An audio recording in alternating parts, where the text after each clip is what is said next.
Décision Plus est au service des investisseurs boursiers depuis 1987, au tout début de l'autonomie boursière. Notre logiciel de graphique Market Vision Plus et notre logiciel de code dynamique Trader Plus en ont fait sa renommée.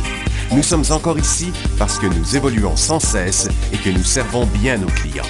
Découvrez nos produits et services spécialement conçus pour l'investisseur actif et autonome dans la boutique Décision Plus.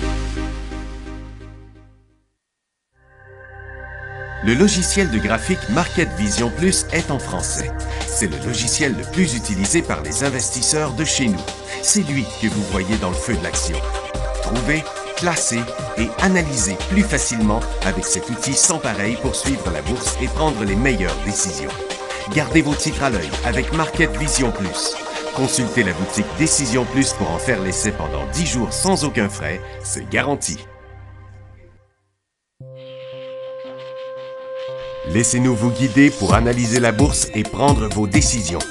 Les analystes de Guru.tv feront tout le travail pour vous. De minute en minute, nous classons les titres selon leur situation technique.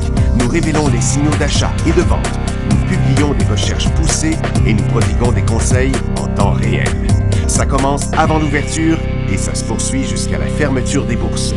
Profitez de chaque cycle boursier avec Guru.tv. Trader Plus, l'instrument du day trader. 50 cotes qui clignotent en même temps. Autant de listes que vous voulez. Graphiques à la seconde. De 3 à 30 graphiques. Des alarmes à volonté. Des listes de cotes préparées. Des modèles graphiques préparés. Prêts à faire feu. Achetez, vendez avec Trader Plus.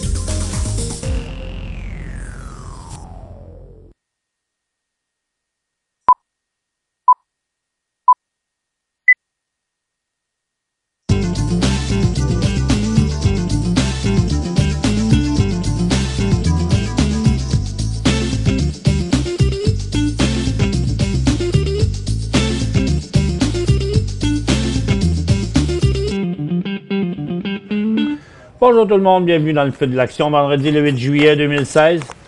Bon, les marchés ont poussé fort ce matin, simplement à cause du rapport d'emploi aux États-Unis. Il y avait 38 000 avant. Ils s'attendaient à avoir la création de 180 000 jobs. Il y en a eu 287 000. Ils ne sont pas très bons dans leurs prévisions. Mais ce qui ne fit pas dans l'affaire, par exemple, c'est pourquoi le chômage est passé de 4,7 à 4,9, s'il se crée autant d'emplois. Bon, apparemment, ce serait la population qui grossit, mais si c'est la population qui grossit puis le pourcentage de chômage augmente, ben c'est parce que la population grossit avec du monde qui ne travaille pas, d'abord. En tout cas, en Chine puis au Japon, ça chutait. À Londres, ça a rebondi, puis sur les marchés américains aussi. Mais là, on arrive au sommet de 1 an et demi sur le marché américain. Et, bon, le dollar américain, lui, fait rien du tout, très calme, pris dans sa petite formation neutre. Et là, je vous montre maintenant le marché japonais qui est rendu sur son bas de l'année. Donc, c'est nettement à la baisse. C'est sûr qu'à ce niveau-là, testé en février, juin, juillet, des bonnes chances de rebondir. La Chine est en baisse aussi dans son petit cycle baissier et sa longue tendance baissière. Tandis que, tiens, je viens d'avoir une petite erreur ici du pitcher. Une cote qui a été mal rentrée, désolé, c'est la bourse de Londres, mais qui est légèrement en hausse, en fait. Donc, comme vous voyez, là, la cote sur le SPY aujourd'hui, là, le SP500, c'est une cote clairement à la hausse, à la hauteur de sa résistance ici, mais c'est pas une petite résistance, là. C'est la résistance qui date de décembre 2014. Donc, c'est 1 an et demi, ça, là. Et puis, sur le Nasdaq, on n'est pas à cette résistance-là, mais on est à une plus proche, mais quand même pas loin. Et puis, sur c'est le DAO et le SPY, là, qui sont vraiment très près de leur sommet historique de tous les temps. Et puis, le TSX aussi qui est en hausse. Bon. On va prendre ça secteur par secteur. On va faire quelques petites nouvelles avant. Barracuda Network, qui est en forte hausse sur ses résultats de 11 cents à 20 cents. Eleven Biothérapeutique annonce que la FDA a approuvé sa nouvelle application pour le traitement des maladies oculaires. C'est ce qui l'a fait jumper ce matin.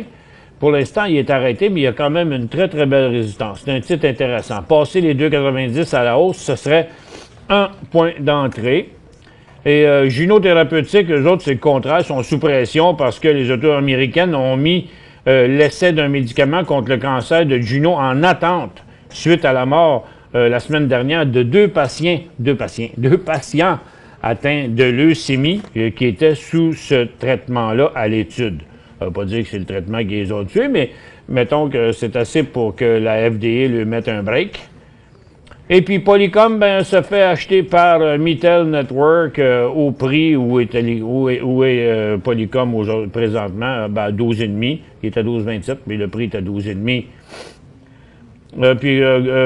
Sur le marché canadien, Gold Money, je ne sais pas trop c'est quoi cette compagnie, je la comprends pas. Puis de toute façon, le titre pas intéressant, la nouvelle non plus. Ultra Petroleum, ils ont découvert des résultats de forage là, dans le Nevada, dans leur claim au Nevada, mais le titre n'est pas encore vraiment décollé.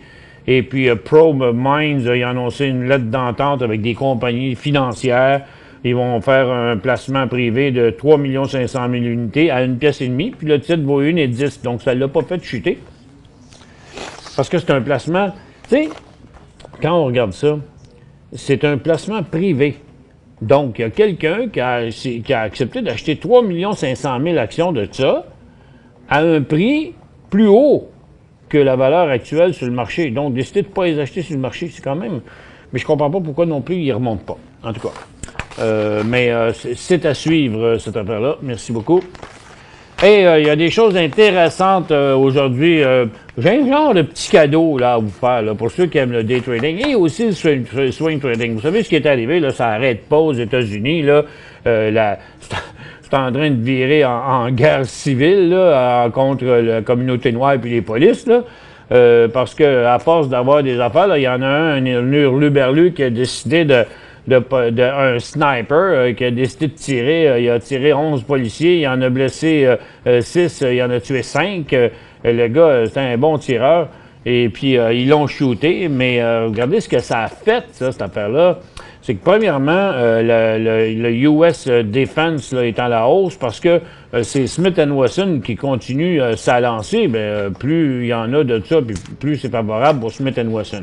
Mais rendu à sa résistance, là, après plusieurs tueries, là, je pense que c'est pas le temps de l'acheter, là, quand même. C'est au contraire une belle place pour prendre des profits.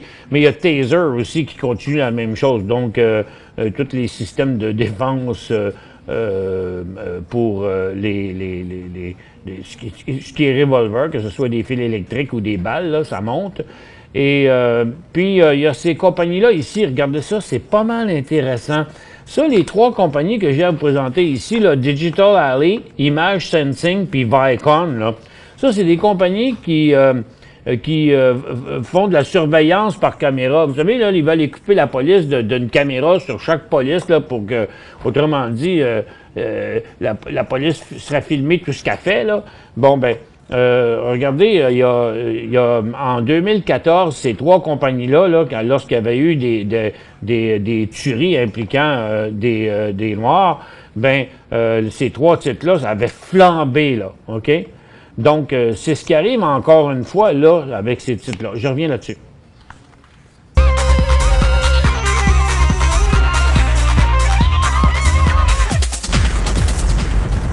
Donc, de toute évidence, je dis pas que ça va arriver demain, là, mais prenez-vous une petite note quelque part, mettez-vous ces titres-là dans une liste de votre Market Vision Plus, là, clic quand c'est le temps, là, on clique là-dessus, parce que la prochaine fois que vous entendez parce que, vous savez, faut pas se leurrer, là. Plus il y en a, plus ça provoque des malades mentales d'agir. C'est la planète contre ces fous, là. OK? Je comprends bien. Mais sur toute la communauté, il y en a un qui se dit hey, moi je t'ai écœuré, puis là, regarde qu'est-ce qu'il a fait. Il y en a un qui a sauté une coche parce qu'il ne voulait plus voir des polices tuer des personnes de race noire. Fait que lui, il s'est dit moi, je vais faire un ménage dans la police. Donc, ça risque d'arriver encore. Puis regardez ce qui est arrivé avec ces compagnies-là. Donc, ça a été extrêmement volatile. Je vais mettre, je vais le mettre juste en minutes ici, là, sur 250 minutes. Par contre, regardez ça, là, ce matin, là, 5 piastres, 7 piastres. Là. Puis ici, le titre, on a refait un autre signal, là, 6,43 à 7 et 16. Là. Donc, ça a été extrêmement volatile. Et lui aussi, ici, il a beaucoup monté. Là, ils se sont tous repliés. Et Vicon Industries, là, 50 cents, 1 piastre 70. Regardez ici, là, il a sauté des coches en ligne droite, là.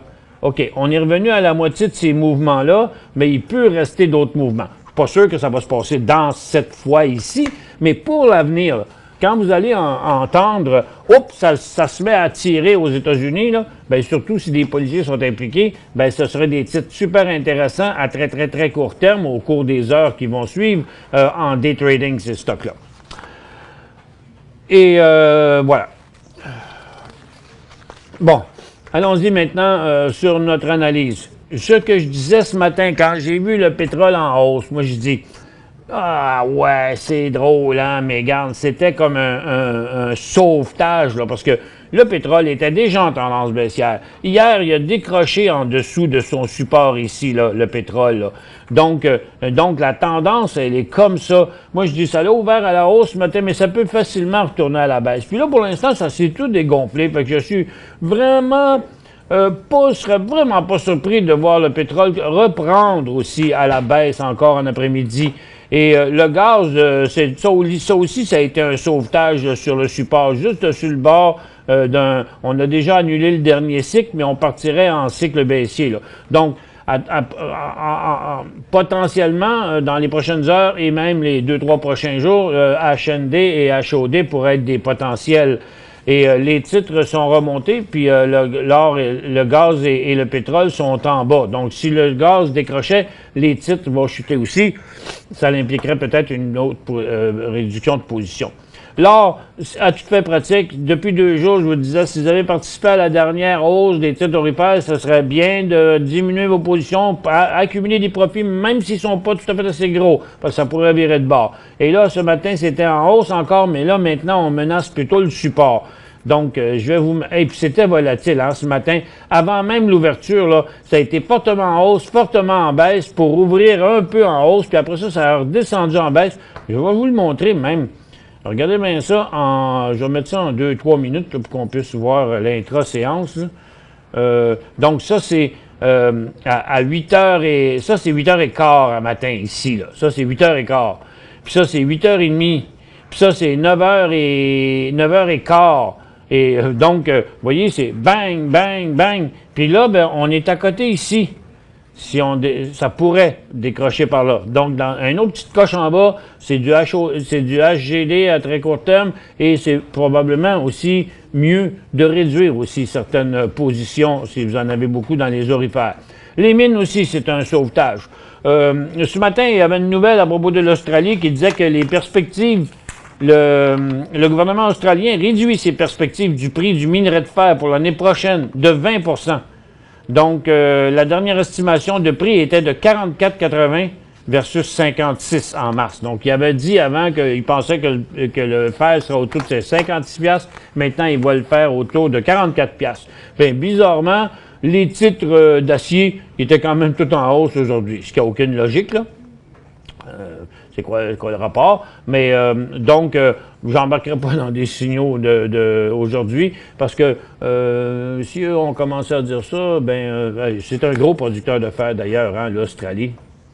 Beaucoup de fer dans le Outback. Et donc, pour l'instant, là, les orifères, c'est sur le bord d'un cycle baissier. Les titres USO est sur le bord de reprendre son cycle baissier. Et les minières sont juste sauvées à très court terme. Donc, si vous aviez acheté dans les dernières semaines, si vous avez sécurisé vos positions, c'est correct. On garde tout ça. Sinon, pensez-y. Et si on tombait en dessous du support des derniers jours ici, ben, il faudrait réduire parce que là, on va aller tester la ligne de tendance là, à partir du support qu'il y a ici. Là. Donc, ce serait préférable dans le cas d'une baisse. Au retour de la pause, j'ai 3-4 courriels papier. Après ça, j'en ai quelques-uns aussi qui sont rentrés dernièrement dans la tablette. Pour joindre Michel Carignan et son équipe par courriel, écrivez à michelcarignan@decisionplus.com.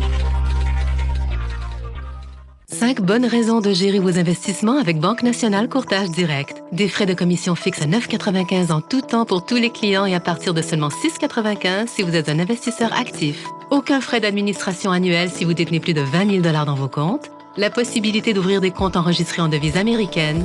Des outils performants afin de faciliter vos prises de décision. Un service à la clientèle primé et un niveau de satisfaction parmi les plus élevés de l'industrie. Pour en savoir plus, visitez le bncd.ca ou appelez-nous dès maintenant. Décision Plus est au service des investisseurs boursiers depuis 1987, au tout début de l'autonomie boursière. Notre logiciel de graphique Market Vision Plus et notre logiciel de code dynamique Trader Plus en ont fait sa renommée. Nous sommes encore ici parce que nous évoluons sans cesse et que nous servons bien nos clients. Découvrez nos produits et services spécialement conçus pour l'investisseur actif et autonome dans la boutique Décision Plus.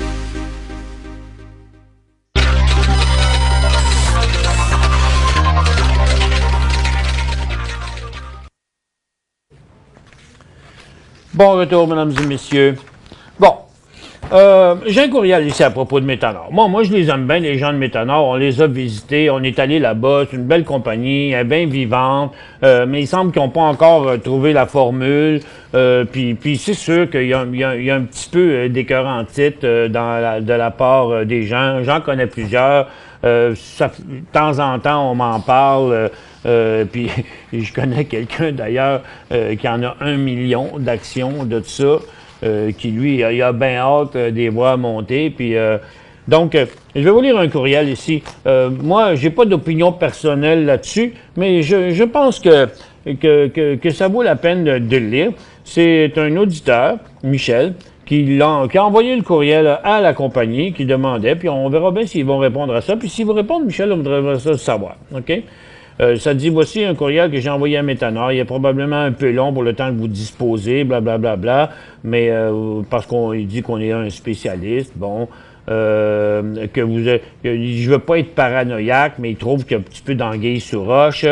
Bon, il dit, nous sommes plusieurs de vos actionnaires à nous demander comment il se fait que les actions de Métanor stagnent à un prix ridiculement bas par rapport à la situation actuelle du marché de l'or, du domaine de l'or. Depuis mai 2016, plus particulièrement depuis le Brexit, le prix de l'or a cru très fortement de plus ou moins de 1210 à 1360 américains, dont l'once, donc près du prix d'il y a environ 3 ans.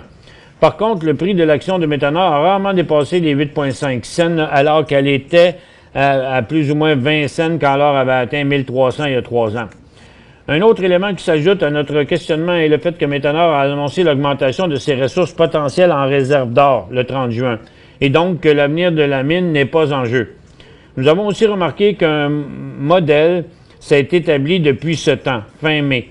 L'action ne peut jamais dépasser 9 cents. Du moment qu'elles approchent ou traversent les 9 cents, de 300 000 à 400 000 actions sont mises en vente à 8,5, ce qui soit fait baisser le prix à 8,5, soit l'empêche de monter à 9 cents.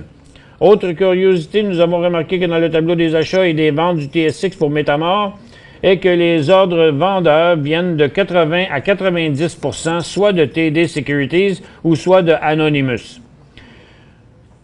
Nous nous posons donc la question, que se passe-t-il chez Métanor? En espérant avoir des réponses concrètes à notre question, recevez nos salutations les plus distinguées. Merci beaucoup, Michel, qui a les mêmes initiales que moi d'ailleurs, MC.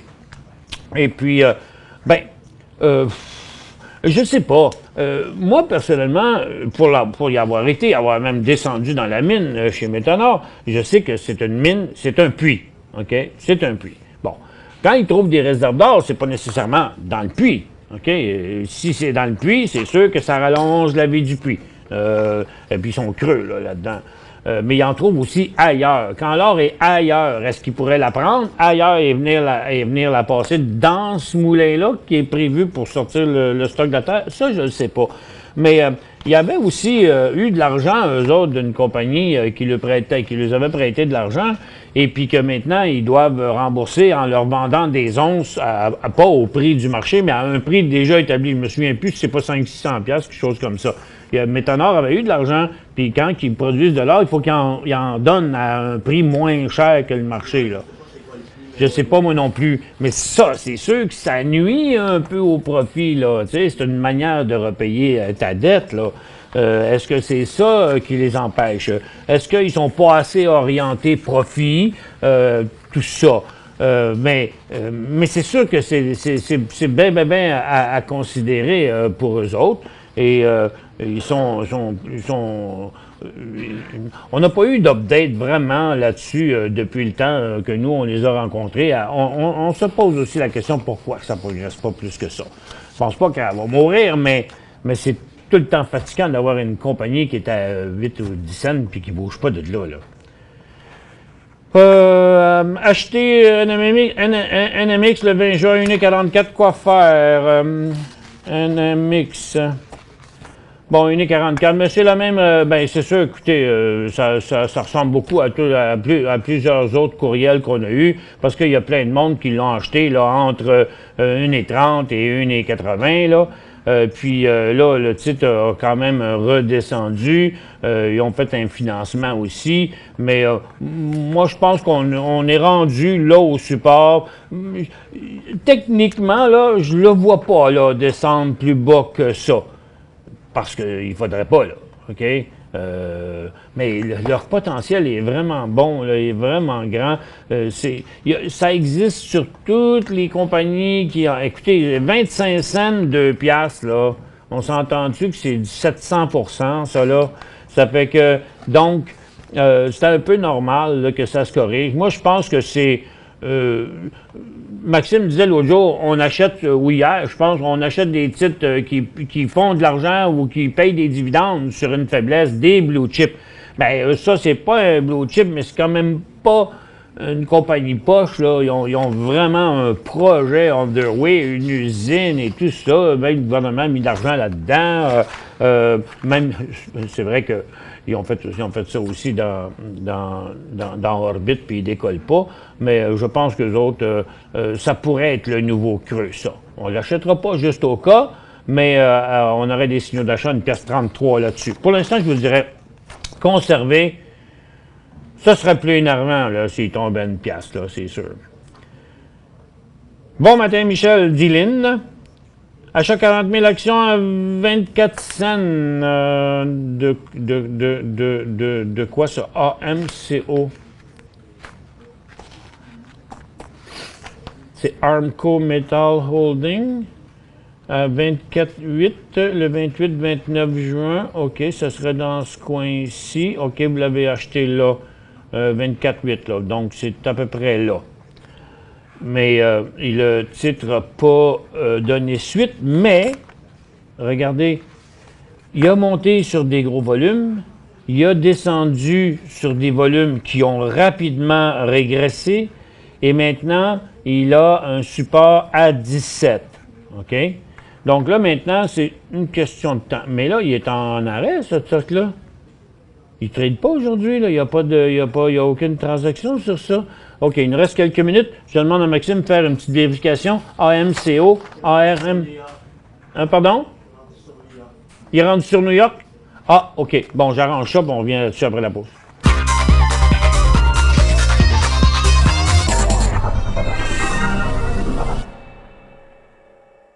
Cinq bonnes raisons de gérer vos investissements avec Banque Nationale Courtage Direct. Des frais de commission fixes à 9,95 en tout temps pour tous les clients et à partir de seulement 6,95 si vous êtes un investisseur actif. Aucun frais d'administration annuel si vous détenez plus de 20 000 $ dans vos comptes. la possibilité d'ouvrir des comptes enregistrés en devise américaine, des outils performants afin de faciliter vos prises de décision, un service à la clientèle primé et un niveau de satisfaction parmi les plus élevés de l'industrie. Pour en savoir plus, visitez le bncd.ca ou appelez-nous dès maintenant. Laissez-nous vous guider pour analyser la bourse et prendre vos décisions. Les analystes de Guru.tv feront tout le travail pour vous. De minute en minute, nous classons les titres selon leur situation technique. Nous révélons les signaux d'achat et de vente. Nous publions des recherches poussées et nous prodiguons des conseils en temps réel. Ça commence avant l'ouverture et ça se poursuit jusqu'à la fermeture des bourses. Profitez de chaque cycle boursier avec Guru.tv.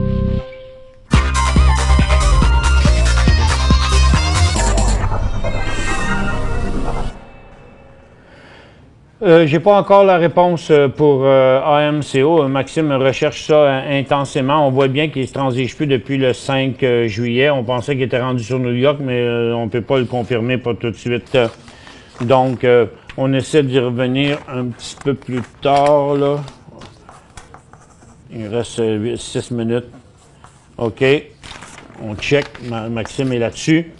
Et je vais aller... ah, ben tiens, on avait la même question ici. On avait... Oui, c'est la même question, c'est la même personne. Oui, ça sonne la cloche. Ouais, ce que je comprends, là, c'est qu'il est en arrêt de transaction depuis le 5 juillet à midi 25. Parce qu'il a tradé le 5 juillet puis il a arrêté dans la journée. Il a arrêté de transiger le 5 juillet à midi 25. Il est en arrêt de transaction. Il est en arrêt de transaction, mais on ne sait pas pourquoi. Donc, en tout cas, on ne sait pas, Lynn, pour l'instant. Ça peut être positif comme ça peut être négatif, mais c'est sûr que c'est un petit peu fatigant là, parce qu'il a décollé puis il s'est dégonflé rapidement. En tout cas, mettez votre chapelet sur la corde à linge. On va essayer de chercher encore, mais on n'a pas d'informations pour l'instant. Avez-vous été voir sur le site de la compagnie? Parce que c'était sur Amex avant. REI.UN achetait 28,09. REI.UN acheté à 28,09, vendu la moitié 29,13, rendu à l'historique de tous les temps. Vendre l'autre moitié où? Ah! Ben regardez, ça là, c'est très positif là, OK? Le titre a passé son sommet historique de tous les temps. À très, très, très court terme, il a traversé aussi une belle résistance ici. Le titre, il lâche pas, là. Il est vraiment bien orienté par en haut. On va regarder ça sur un graphique intra-séance, là, en 15 minutes. Ça va nous donner une dizaine de jours. Vous voyez, il suit toujours bien sa tendance. Donc, là, je vous dirais, vous dites vendre l'autre moitié où? OK? Vous avez acheté 28,9, donc c'est complètement en bas ici, dans ce coin-là. Là, c'est même en bas de mon graphique. Et puis, vous avez vendu à 29,13, c'est-à-dire dans ce coin-là, ici. Puis là, vous êtes rendu là. Donc là, la tendance s'inverserait comme à 29,50. Pour l'instant, vous ne risquez pas de vous faire accrocher pour rien.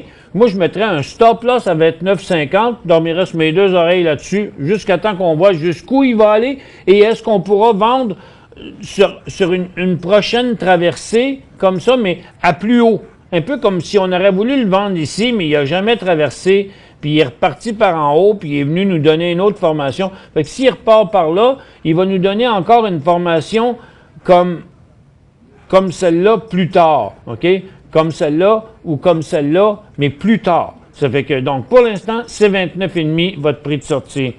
LAC, est-ce que c'est un bon achat? Lithium of America. Bon, le lithium a un peu la cote. Hein, de ce temps-là, il y en a plusieurs, des compagnies de lithium quand même qui vont bien. Et puis, pour le moment, c'est juste une petite correction normale qui descend sur des faibles volumes.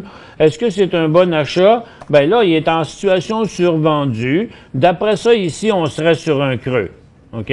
Qui devrait repartir. Ça, c'est d'après ce que l'oscillateur nous dit là. On n'est peut-être pas au meilleur point, là. Comme ici, ça aurait été favorable, il y avait un meilleur support, puis on inversait le cycle, puis ça redécollait sur des gros volumes. Ici, c'était un beau point.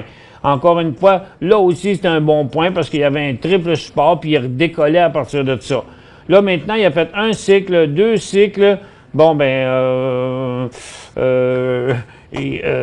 c'est pas le point que je préférerais, mais disons, regarde, je vais vous montrer ça sur un graphique intra-séance. Regarde, en remontant à une pièce de 5 pour du très court terme, je dirais. SWY.WT, ah, ça c'est SWY.WT, c'est le bon de... Il est où? Le 8 juillet, on est le 8 juillet, il n'existe plus? SWY.WT, peut-être que j'ai pas le bon, parce qu'il me dit qu'il n'existe pas, là. C'est .A. SWY.WT.A. Ouais, OK. Bon, il arrive à expiration le 8 juillet. Bizarre que le titre se corrige au même prix d'exercice, soit 90 cents.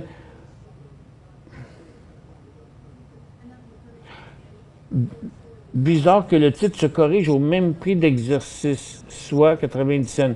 Oubliez, ouais, mais c'est parce qu'il n'y a pas de valeur. Le titre vaut 90 cents. Donc, c'était un warrant 90 cents 8 juillet, là. Si au 8 juillet, il ne vaut pas... s'il avait valu une pièce, ben il vaudrait 10 cents, là, OK?